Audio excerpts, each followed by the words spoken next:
Calculating food costs can be a confusing process, but it's absolutely essential that you get it right. In today's video, I'll give you 2 food cost equations and how to use them. Hi everyone, Carnes Consulting. My mission is to help real people accomplish their restaurant goals. In today's video, I'll be sharing with you 2 essential equations that successful restaurants use to calculate their food costs. Let's start off with the definition and why food costs are important. First off, food costs is the cost your restaurant pays to bring in a product to sell on the menu.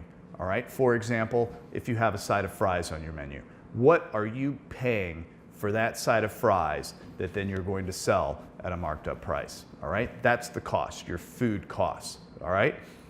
Why are food costs important? Well, to have a successful business, you really need to understand the cost you're paying for your inputs. All right? And in a restaurant, there's a manufacturing aspect to that where you're manufacturing food and then selling it. So you need to know what you're paying for the products that you're manufacturing and then compare that number to your sales price. And that can show you whether or not your business is actually making a profit.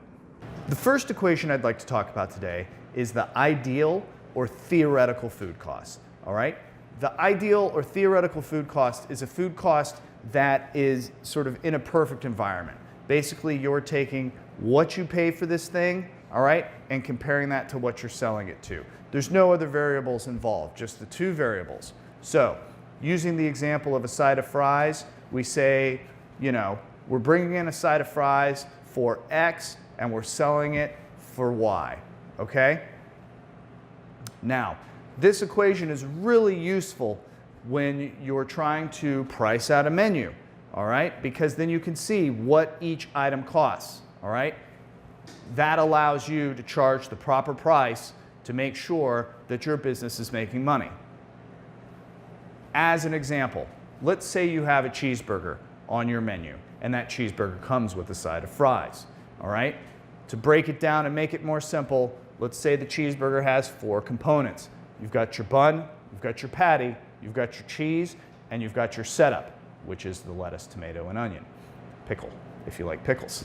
So that burger, bun, patty, cheese, setup, plus the fries that come with it. So you've got 5 items there, all right? Now, in that plate, you take those items and their individual costs to you, all right? You can ballpark the setup based on prices. It's tough to price a slice of onion or 1 single slice of pickle, but you can do it if you want to. So you price those items, all right? And then you get the price for the burger plate, okay? Now, you take that price for the burger plate and you're going to divide that by your sales price for the burger plate, the price that you're charging on your menu, all right? Throw an example up here in the corner. So let's say you've got that price for the burger plate, all right? Let's say all together it's going to be $2, all right? And you're charging $10 for the burger. So 2 divided by 10, it's going to get you a decimal, right? 0.2, all right? Now, if you're not great with decimals, just multiply that by 100, so you're showing 20%. That means you've got a theoretical food cost of 20% on your burger plate. Not too shabby. The second food cost calculation I'd like to share with you is the actual food cost. All right? Now, this food cost is really useful for tracking your business's performance over time based on food costs. The tricky part about this calculation, it's an easy calculation to make. The tricky part is when it comes to the inventory.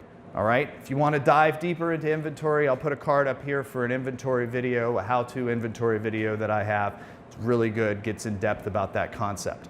But the tricky part is taking the inventory. You've got to make sure that your inventory is flawless, or else this actual food cost number might wave a little bit and not necessarily deliver you an accurate number. So the actual food cost calculation, beginning inventory plus purchases minus ending inventory, all of that over your sales for that period.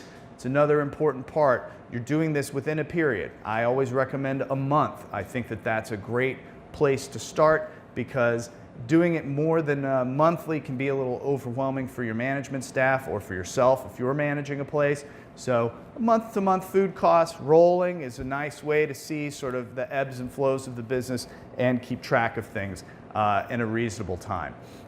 It's a very useful calculation to keep your finger on the pulse of your business. Now, as a bonus, what I always recommend is using both of these equations together.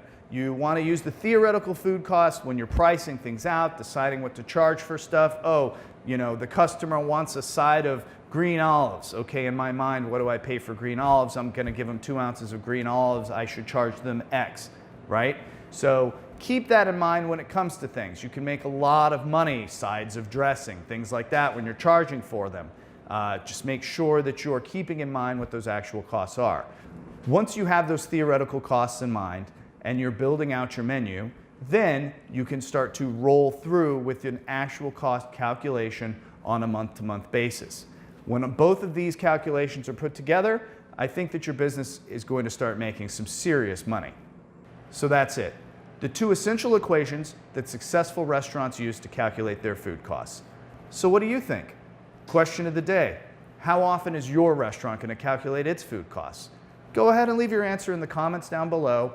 I'd love to hear what you have to say, start a discussion about this topic. If you enjoyed this video, please don't forget to hit like, go ahead and subscribe so that you can be notified whenever I put up my weekly videos, and thank you so much for joining me.